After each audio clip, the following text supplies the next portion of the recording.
Aujourd'hui, la parole que nous allons voir,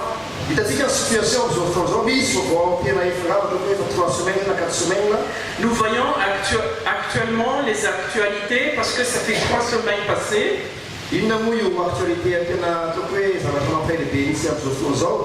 Et qu'est-ce que c'est cet événement qui nous touche tous? C'est la guerre en Israël. Le Seigneur est proche. Il est vraiment très très proche.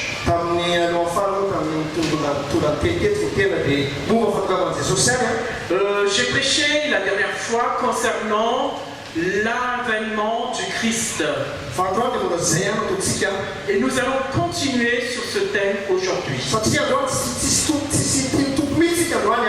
Parce qu'aujourd'hui, le Seigneur veut que sa volonté, son désir, celui qui touche vraiment son cœur, et celui qui vraiment fait verser ses larmes lorsqu'on prie devant lui.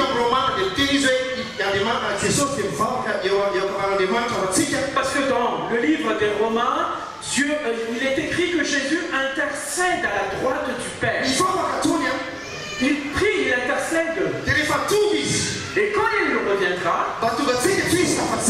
pour que nous puissions, vous et moi, ne soyons pas restés sur la terre. Pour qu'aucun de nous tous soit trompé par le monde. Que nous soyons vraiment comme les vierges sages.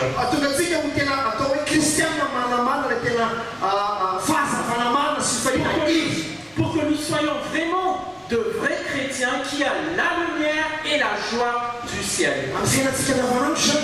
Dans notre vie quotidienne, que ce soit dans la vie d'un couple, que ce soit un célibataire, c'est ça l'objectif de Jésus lorsqu'il intercède pour nous. Pour que nous soyons vraiment de vrais disciples. Que nous soyons vraiment de vrais disciples. Alors maintenant,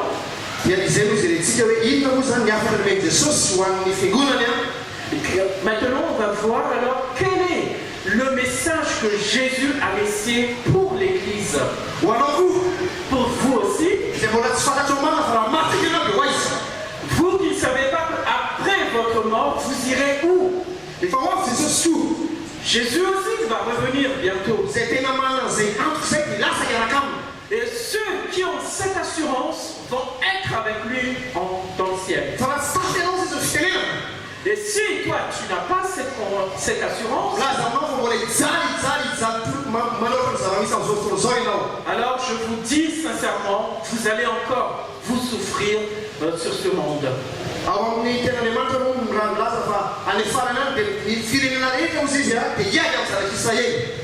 Dans la parole de Dieu, il est écrit que dans les derniers temps, toutes les nations vont être en guerre avec Israël.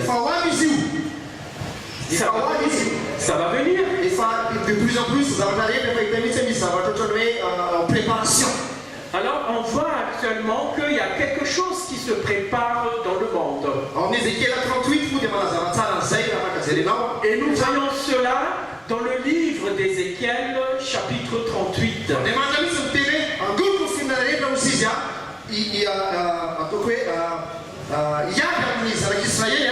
Parce que Dieu avait prophétisé qu'il va rassembler son peuple pour faire la guerre avec le reste du monde.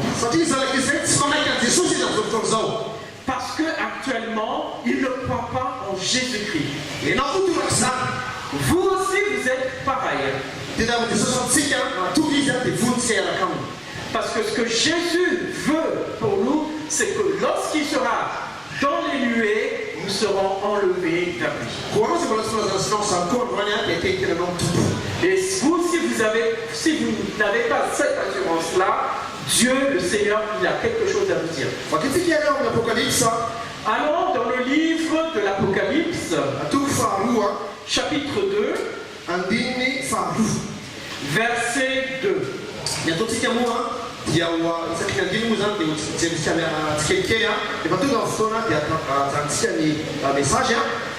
Donc nous allons lire chaque verset jusqu'à ce que le temps soit limité.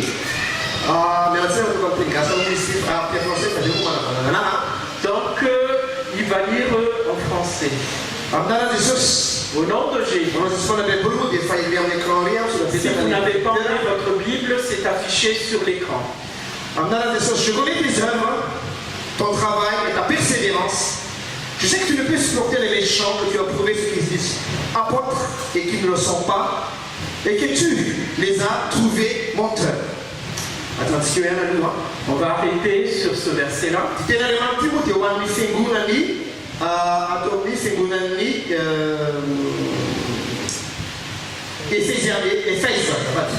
Donc cette parole du verset 2 s'était adressée pour l'église d'Éphèse.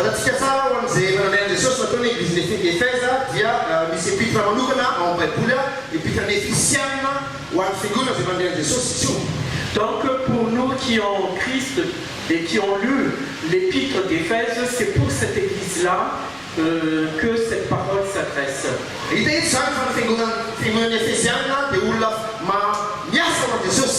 Donc on voit que l'église d'Éphèse travaille pour le Seigneur. Donc cette église-là, ils ont cette persévérance dans leur foi. Donc là, le Seigneur nous pose la question que devant son œuvre, quelle est notre position? Là, je parle à tous ceux qui ont accepté Jésus-Christ en tant que Seigneur et Sauveur. Donc, c'est ceux qui ont cette assurance éternelle. Où êtes-vous vis-à-vis de l'œuvre ou de l'appel de Jésus sur ta vie?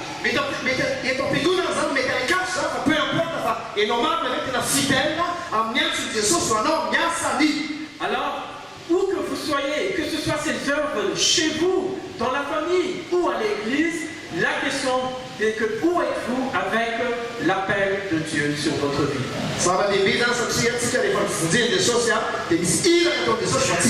Parce que c'est très important de connaître cela, parce que lorsque Jésus nous a sauvés, c'est que nous avons aussi un appel de Dieu. Et nous savons tous que l'appel de Dieu n'est pas quelque chose de aisé.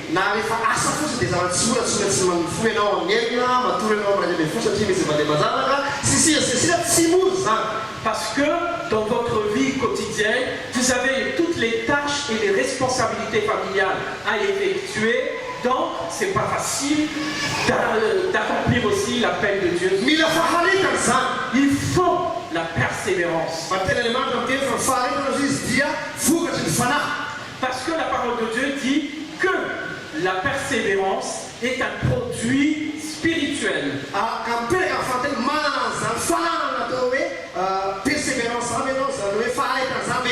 Alors, je vous pose la question, avez-vous cet esprit de persévérance dans votre vie? Parce que pour servir Jésus, il ne suffit pas d'être émotionné. Il ne faut pas être juste chaud sentimentalement, mais il faut vraiment le fruit de l'esprit. Parce qu'il y a beaucoup qui servent Jésus. Peut-être ils prêchent, ils chantent, etc. Et même ils parlent en langue. Mais est-ce que l'Esprit Saint t'a changé dans ta vie? Est-ce que le Saint-Esprit a changé vraiment ta mentalité, ce que tu as dans ton âme?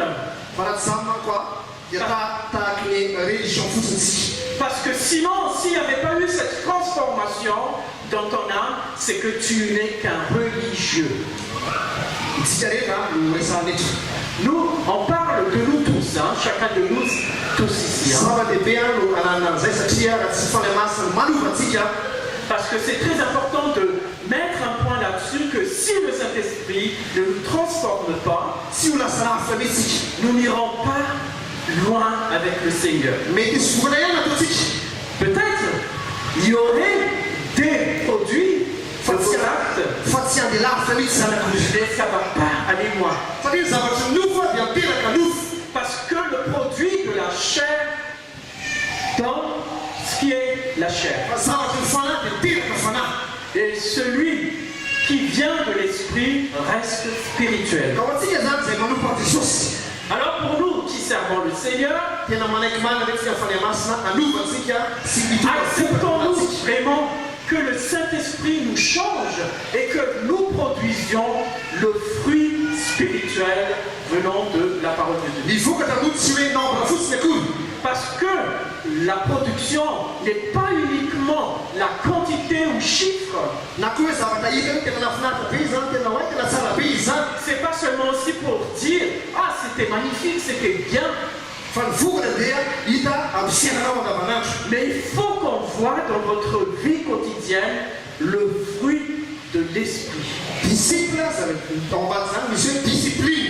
Parce que derrière cela, il y a le mot discipline.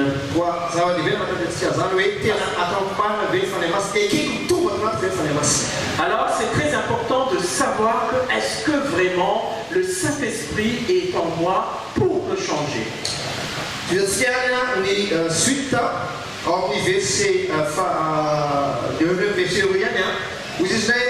sais que tu ne peux supporter les méchants, que tu as trouvé ceux qui se disent apôtres, qui ne le sont pas, et que tu les as trouvés menteurs. Alors Jésus a bien dit que dans les derniers temps, il y aura des gens qui vont dire Christ est ici. D'autres disent c'est chez nous qu'il y a Jésus. D'autres disent chez tel c'est pas le vrai Jésus mais c'est chez nous. Il y a d'autres qui disent je suis prophète. J'ai cela de Jésus. Cela veut dire que le temps est proche. Que le temps est vraiment proche.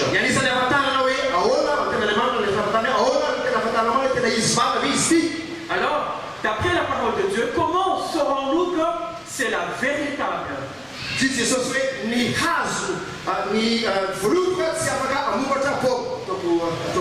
Alors, Jésus a bien dit que c'est à partir du fruit qu'on saurait l'arbre.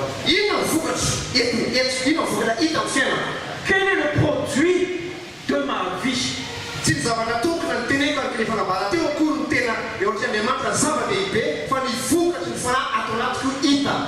Parce que l'important, ce n'est pas nos actes, ni ce que nous disons, mais ce que nous produisons dans notre vie. Pour nous qui travaillons dans cette église-là,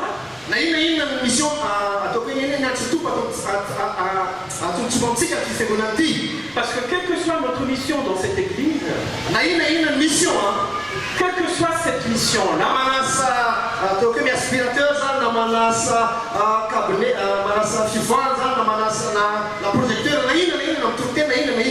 alors quelle que soit votre tâche dans cette église, que ce soit pour nettoyer les toilettes, ou faire le vidéoprojecteur, ou prêcher, quelles que soient vos œuvres dans cette église, tout cela est important. Tout cela sont complémentaires devant notre Père Céleste. Parce que si, au niveau technique, le micro ne marche pas, alors le message qui vient ne passe pas.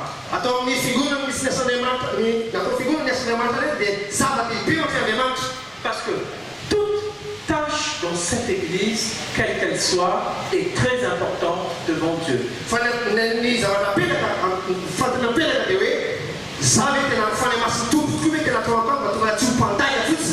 Alors la bonne question qu'on doit se poser, c'est de dire est-ce que l'Esprit Saint est en moi pour que je ne sois pas un menteur?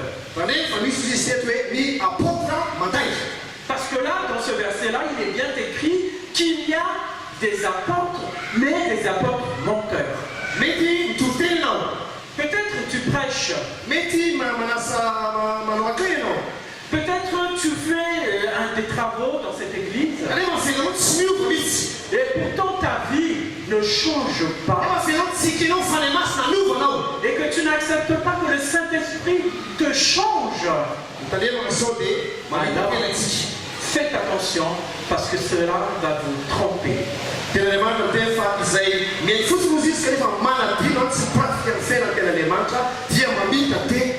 Parce que la parole de Dieu dit bien que si nous sommes que de simples auditeurs, mais non pas des applicateurs de la parole de Dieu, alors là, nous nous trompons nous-mêmes. Parce que la volonté de Dieu, c'est pas de dire il faut faire ceci, il faut faire cela. Voilà ce que je pense, donc je dois faire cela, ceci, etc. Mais regardez bien Jésus. Comment il a vécu sa vie sur la terre. Il a bien dit à son Père que ta volonté seule soit faite et non pas la mienne. Et même Jésus, lorsqu'il a prié, sa transpiration est comme des grumeaux de sang. Là, cela veut dire que c'est très très difficile. Parce qu'il a bien dit que c'est pas pour moi, Père, cela. Mais que ce ne soit pas ma volonté soit faite.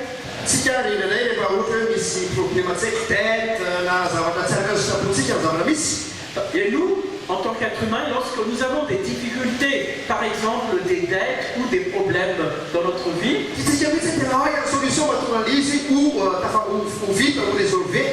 et nous avons hâte que ce problème-là, ces difficultés-là, soient vraiment résolues instantanément.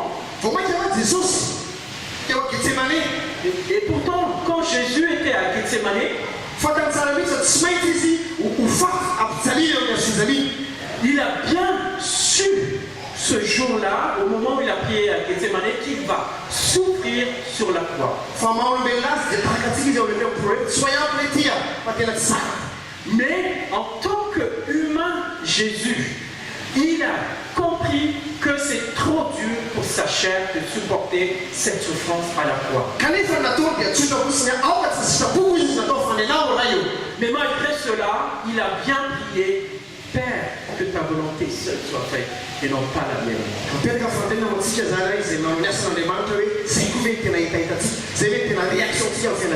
Alors, on vous pose la question, avons-nous cette mentalité de Jésus que c'est pas sa volonté soit faite mais la volonté du Père? Est-ce que c'est ta volonté que tu veux que soit faite ou la volonté du Père?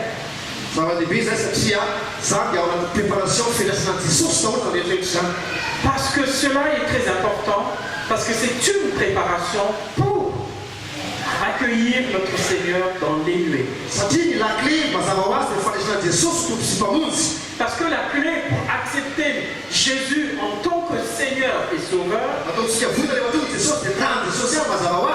bien sûr qu'il y a le sang de Jésus, mais pour vraiment maintenir cela,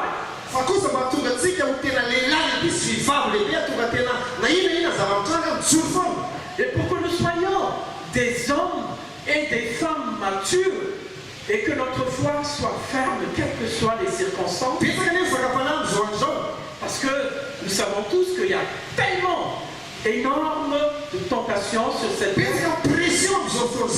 Il y a beaucoup de pression sur notre vie. Que ce soit de notre vie de couple, de notre famille, au boulot, etc. Nous savons que Satan veut nous détruire. Parce que si nous ne faisons pas attention à cela, nous ne pouvons pas maintenir notre salut. J'aimerais bien vous dire que ce n'est pas que le salut est méritant. Non. c'est le sang de Jésus qui nous a sauvés. Mais pour vraiment que nous ayons cette assurance du salut de notre âme, il faut vraiment pour tenir ce salut, il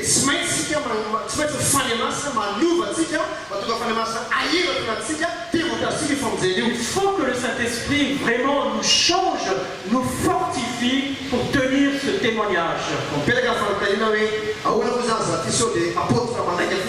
Alors, la question c'est, est-ce que suis-je un apôtre menteur ou non? Verset 3. Lisons le verset 3. Que tu as de la persévérance, que tu as souffert à cause de mon nom et que tu n'étais point lassé.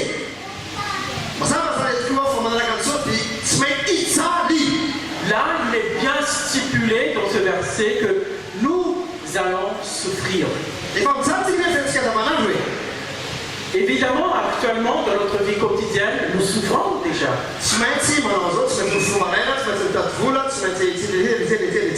Parce que nous avons une discipline de vie qui n'est pas facile. Il faut se lever tôt pour prier, après pour s'occuper de la famille, les enfants, etc.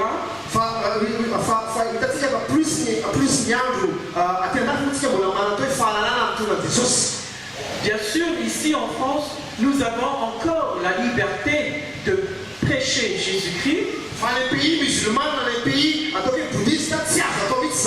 Mais dans d'autres pays qui sont des pays musulmans ou bouddhistes, vous n'avez pas le droit de prêcher Jésus.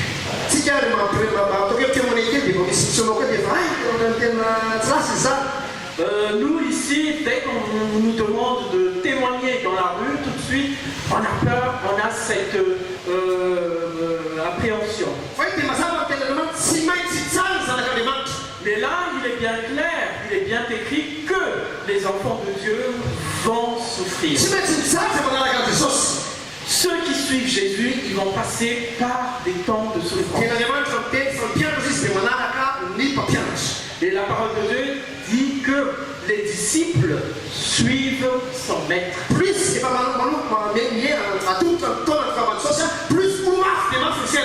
Et plus Jésus est proche de sa venue, plus notre vie sera dure. Il ne faut pas que vous espérez qu'il y a la paix dans ce monde. Ça, c'est pas biblique.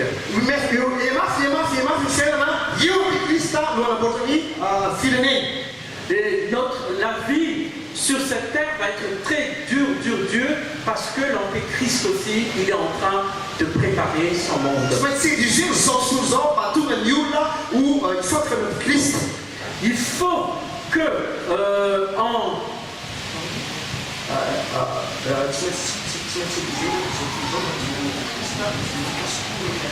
donc il faut que le monde soit vraiment moulé afin que quand l'Antéchrist arrive, il suive cet Antéchrist. Et ça, on le voit actuellement. Nous avons parlé la dernière fois le mariage pour tous. Et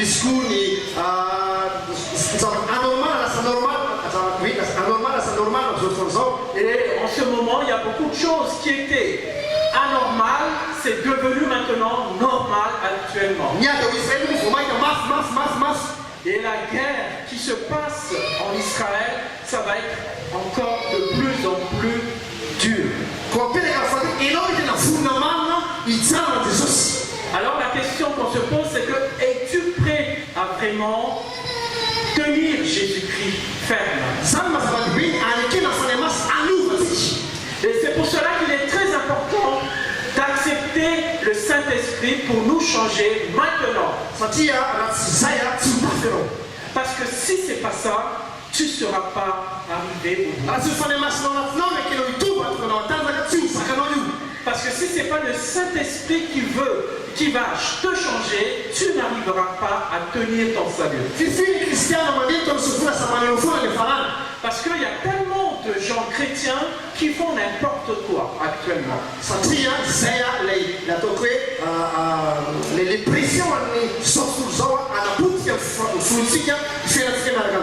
Ça, c'est à cause de la pression du monde. C'est pour vraiment détruire notre foi en Jésus-Christ. Je ne suis pas là pour vous faire peur. Mais je voulais vous dire la vérité. Parce que si tu acceptes et tu aimes ce Saint-Esprit-là pour te changer, alors tu seras plus que vainqueur. Et là, tu vois bien cette puissance de Jésus-Christ qui te transforme.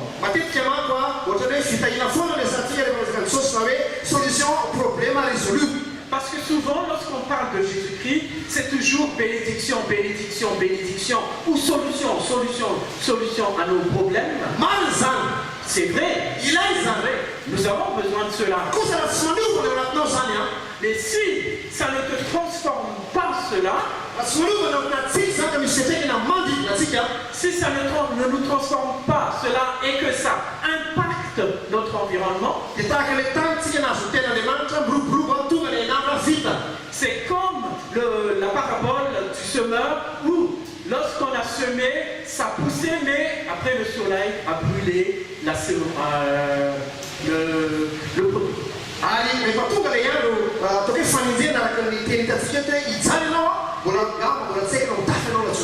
Et lorsque ce moment où on va nous persécuter, selon ce qui est écrit dans le verset,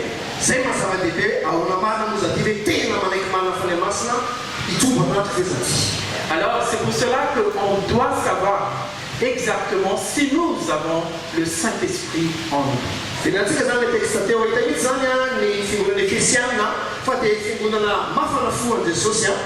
Et nous voyons que l'église d'Éphèse, c'est une église bouillonnante.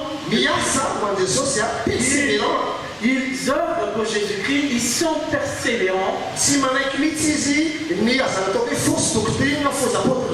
Et ils n'acceptent pas tous les mauvais enseignements, les fausses doctrines. Et ils sont vraiment prêts à rester fermes en Jésus-Christ. Ils veulent vraiment rester fermes dans la parole de Dieu. Mais il y a une chose que Jésus les a dit. Si nous imaginons un peu cette église-là, on peut dire que c'est une église parfaite.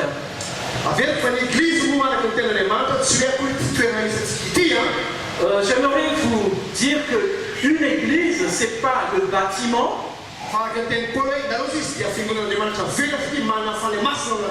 Mais d'après ce que Paul a écrit, que nous qui avons le Saint-Esprit, nous sommes l'église vivante de Jésus-Christ.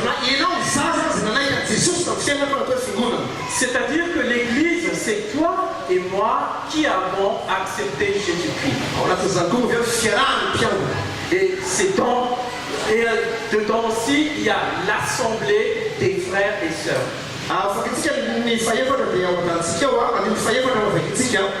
Lisons le verset 4. Mais ce que j'ai contre toi, c'est que tu as abandonné ton premier amour.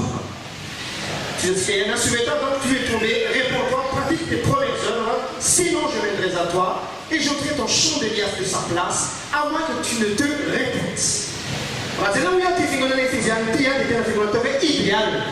Donc si nous regardons cette église d'Éphèse, c'est une église idéale. Mais là, Jésus leur a critiqué un mot, en disant un mot. Tu as oublié ton premier amour.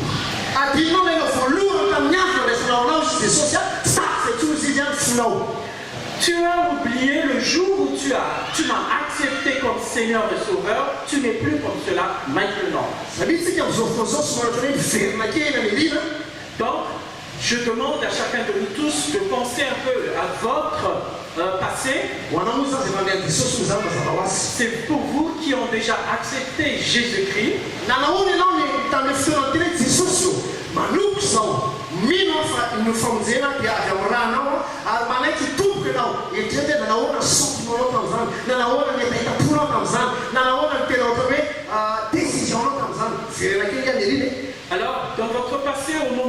avez accepté Jésus-Christ, quelle a été votre réaction? Quel a été votre sentiment devant Jésus en lui disant « Seigneur, je t'accepte comme Seigneur et Sauveur ». Réfléchissez un peu ce jour-là. Prenons quelques minutes pour vraiment remémorer ce passé-là où nous avons décidé de suivre Jésus-Christ.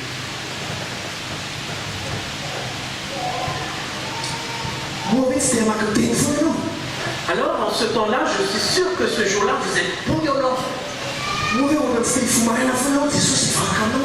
Est-ce que vous n'avez pas envie à chaque fois, dès que le soleil se lève, tout de suite vous levez pour prier à Jésus?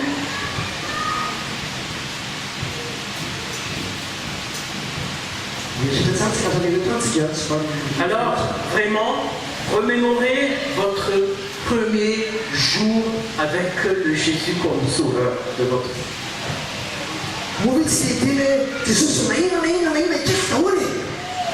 En ce temps-là, nous avons vraiment dit à Jésus, Seigneur, je vais faire tout ce que tu veux.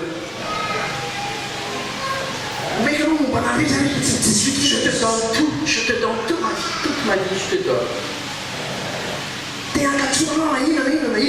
Vraiment, je veux t'accepter, je veux être obéissant, je vais t'obéir en toutes choses.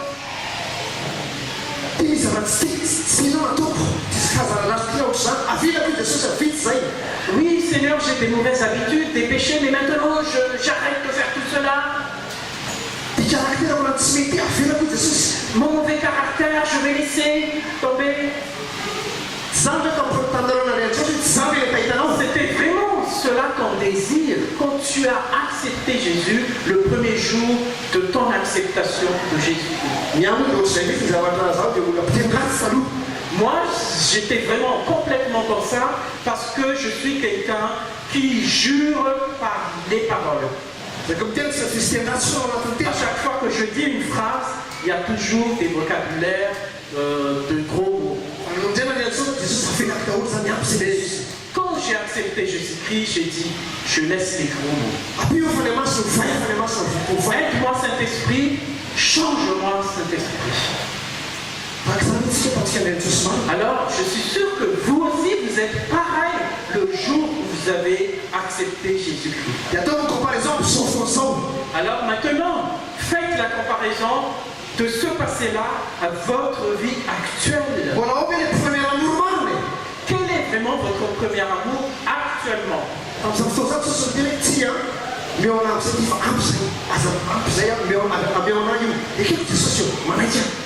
Parce qu'au premier jour où vous avez Jésus comme Seigneur et Sauveur, le Seigneur vous a dit maintenant, tel stade tu laisses, tel machin tu laisses, maintenant tu fais ce que je te demande. Oui Seigneur, je suis prêt. Et maintenant alors, actuellement, est-ce que c'est toujours la même chose? Est-ce que votre cœur est-il toujours disponible à être obéissant? Parce que la parole de Dieu est bien claire ici. Parce qu'on voit que l'église d'Éphèse, c'est une église parfaite et idéale.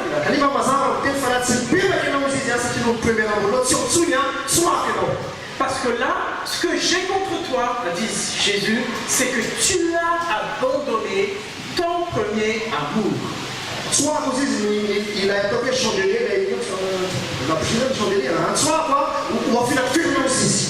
Parce que Jésus a bien dit que j'enlève de toi, de ton église, de cette église, le chandelier que tu avais. C'est pas un jeu, hein.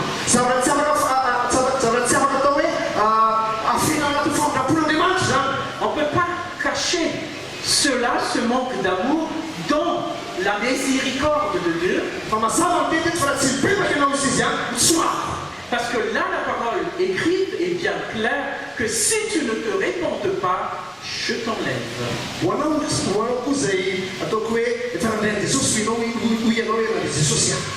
Toi qui as accepté Jésus-Christ,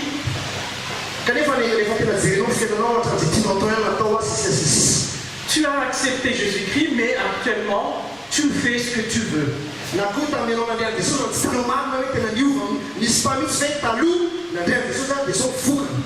Et peut-être aussi ta vie maintenant, il n'y a pas de changement. C'est toujours la même vie. Et là, je parle clairement aux chrétiens, c'est comme si c'était un vêtement, la chrétienté. Parce que pour nous qui étions depuis toujours des chrétiens, on a vécu dans cette tradition chrétienne.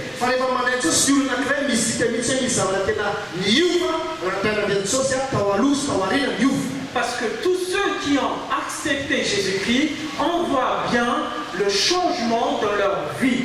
Une vie sans Jésus avant et maintenant une vie avec Jésus.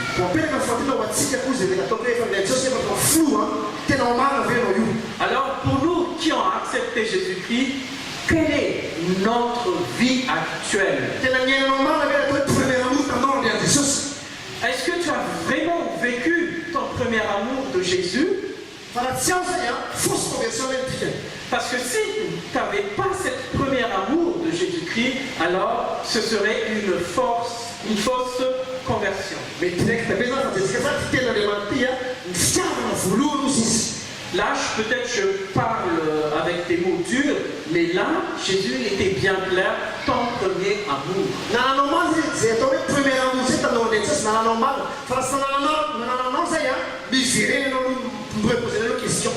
Alors, si vraiment tu as ce premier amour, donc tu vas continuer dans l'obéissance de Jésus. Mais si tu ne l'as pas, alors recommence, allez-y à la case départ avec Jésus. Je vais terminer ma prédication.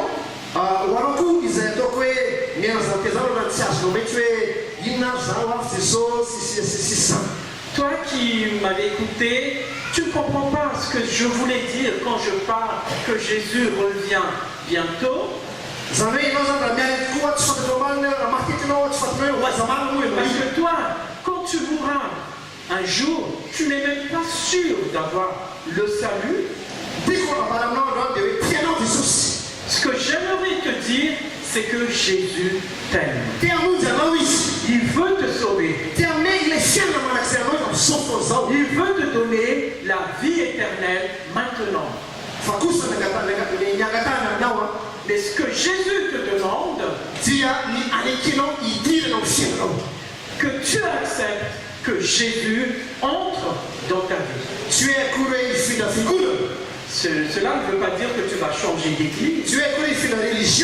Cela ne veut pas dire que tu vas changer ta religion.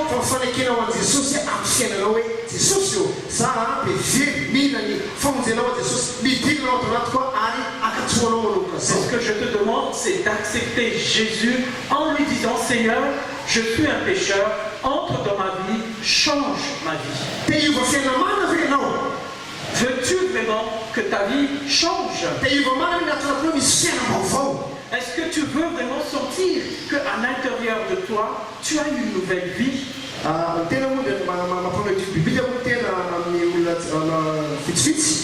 Moi, j'enseigne, je fais des études bibliques avec certaines personnes. Et ce que je sens, ce que je remarque, c'est qu'il y a beaucoup d'études bibliques que les chrétiens font. Et quand je leur pose la question à ces gens chrétiens, je leur pose la question, où est-ce que tu iras quand tu seras mort? Là, ils hésitent, ils ne savent pas.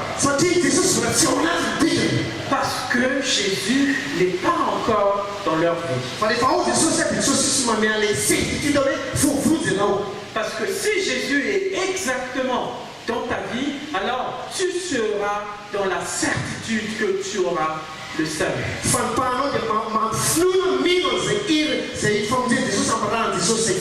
Mais ce qu'on te demande, ce que Jésus te demande, c'est que tu acceptes avec foi le salut qu'il avait fait.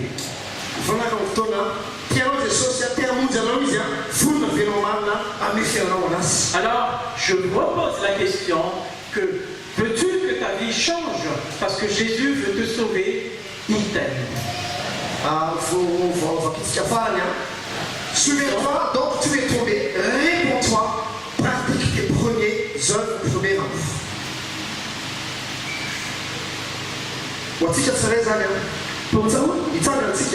Pour nous, chacun de nous tous, on demande de vous lever. Je demanderai à notre frère Mam de mettre la musique en sourdine. Que chacun de vous examine votre vie. Pour poser vraiment la question, où suis-je avec mon premier amour? Jésus revient. Il frappe à la porte. Qu'est-ce qu'il y a dans ton cœur? Est-ce que vous voulez chercher l'argent? Est-ce que vous voulez que votre vie réussisse? Ou bien est-ce que vous voulez dire à Jésus que vous voulez le premier amour pour lui? Est-ce que Jésus est vraiment mon Seigneur? Est-ce qu'il est vraiment le commandant? C'est lui qui commande de ma vie?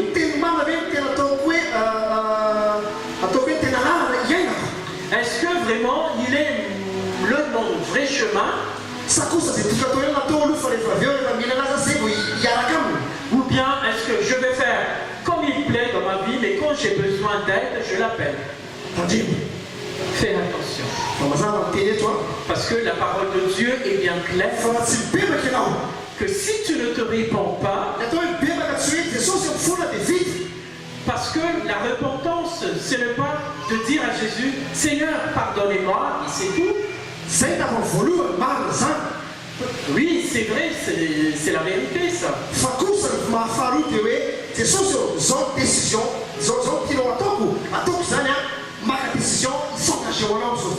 Mais la deuxième chose dans la repentance, c'est d'accepter la décision de Jésus dans la vie. C'est très important ça. Parce que Jésus revient bientôt. On va prendre un petit moment que chacun examine son cœur. Alors, ce que le Seigneur te montre dans ton cœur, accepte-le. Et accepte parce que cela va te conduire à la plénitude du Saint-Esprit. Parce que si c'est pas ça, alors si c'est pas cela, alors tu vas perdre quand Jésus sera là.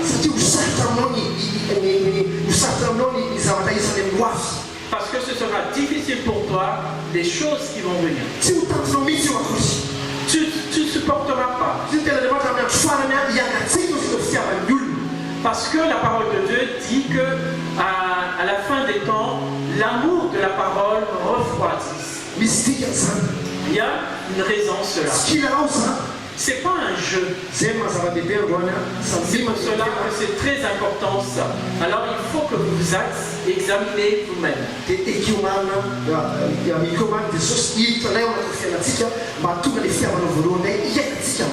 Alors accepte cela afin que le premier amour de Jésus soit encore en nous.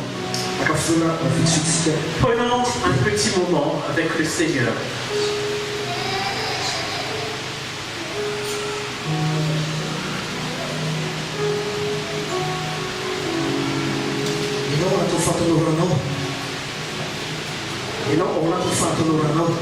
Toi qui es dans ta jeunesse, est-ce que vraiment l'amour de Christ est en toi?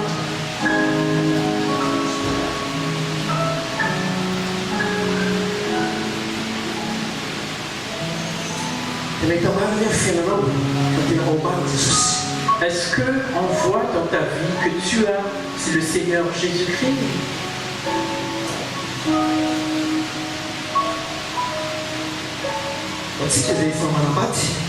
Nous qui sommes mariés, est-ce qu'on voit dans votre vie de couple Jésus-Christ?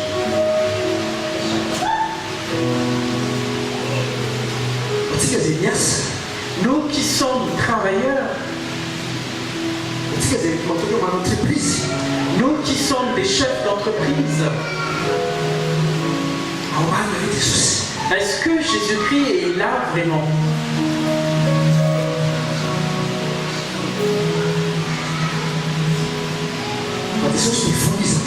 Parce que Jésus-Christ, il est prêt maintenant. Si tu acceptes, si tu acceptes qu'il règne dans ta vie. Si tu acceptes que le Saint-Esprit te transforme,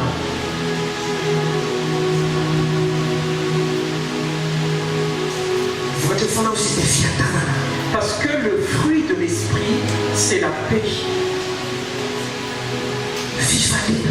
la joie, le pardon.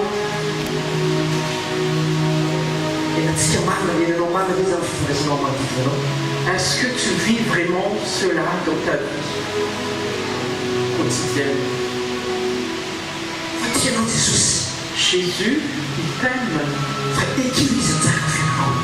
Mais accepte-le qu'il règne dans ta vie. Parce qu'il a dit, me voici, je frappe à la porte. Si quelqu'un m'entend et ouvre la porte de son cœur, alors j'entrerai, je souperai, je changerai sa vie.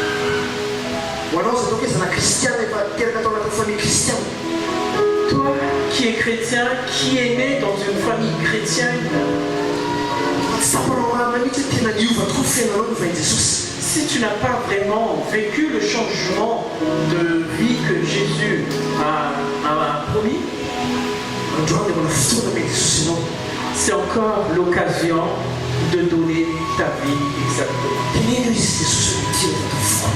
Alors parle à Jésus en disant, entre dans mon cœur, Seigneur.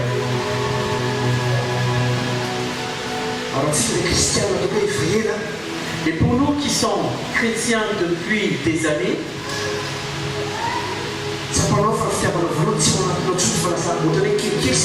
si tu sens que ton premier amour, l'amour très très chaud au tout début, n'est plus chaud actuellement,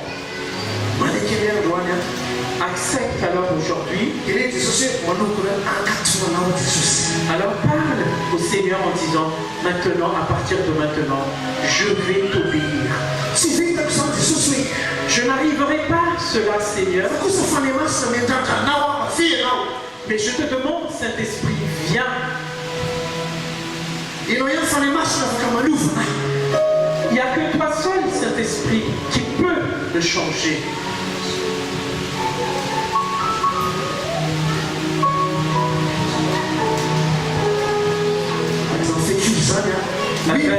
Oui, prends tout, Seigneur. Avec cette musique qui dit oui, prends tout, Seigneur. Dis au Seigneur, prends tout, Seigneur, dans ma vie.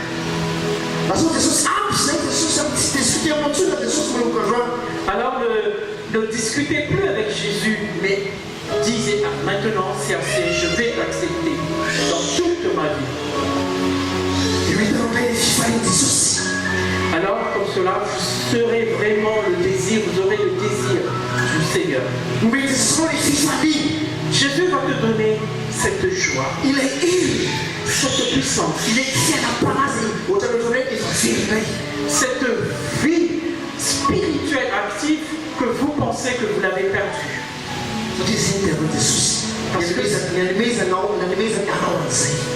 Mais parce que c'est ça ce que Jésus veut, c'est de te redonner cette vie spirituelle.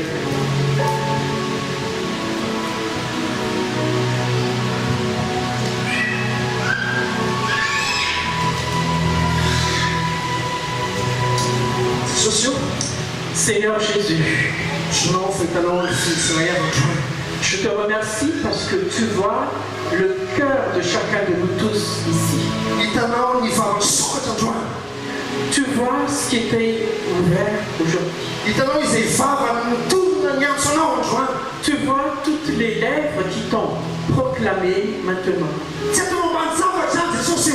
Oui Seigneur, ne néglige pas cela.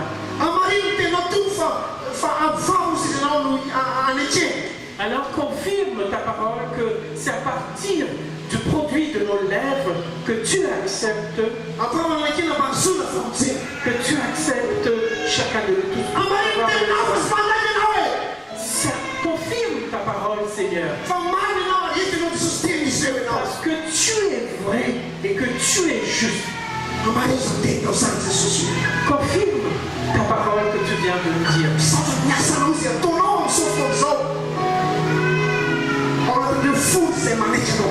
Travaille dans le cœur de chaque personne qui t'ont accepté, Seigneur. Nous sommes des êtres humains, nous ne pouvons pas nous changer nous-mêmes. Mais il y a que toi seul qui peut nous changer. Toi qui es ressuscité des morts. Parce que toi, tu ne fais pas, tu négliges pas des cœurs vraiment qui te cherchent. Alors Seigneur, confirme cela.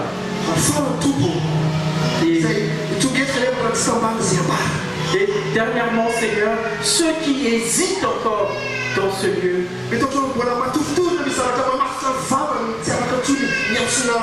ceux qui sont encore en sommeil et qui ne savent pas quoi dire, alors Seigneur, visite-les. Ne les laisse pas vraiment à ce qu'ils dorment comme cela. Jusqu'à ce qu'ils vraiment prennent cette décision de t'accepter comme Seigneur et Sauveur. Afin que tu puisses vraiment entrer dans les détails de leur vie. Afin qu'ils puissent vraiment, qu'ils soient prêts à te prendre. Et pour ceux qui vivent vraiment ta parole, qu'ils soient vraiment plus que vainqueurs tous les jours. Qu'ils puissent voir tes interventions miraculeuses tous les jours. Pour ceux qui sont dans la joie tous les jours, qui ont vraiment cette vie en abondance, pour ceux qui sont déjà vraiment fermes dans la foi, apprends-les à te dire Seigneur. Toi qui disais que faites attention, vous qui pensez que vous êtes déjà forts en foi, alors Seigneur, éprouve à chaque fois leur foi. Que tu éprouves leur vie tous les jours.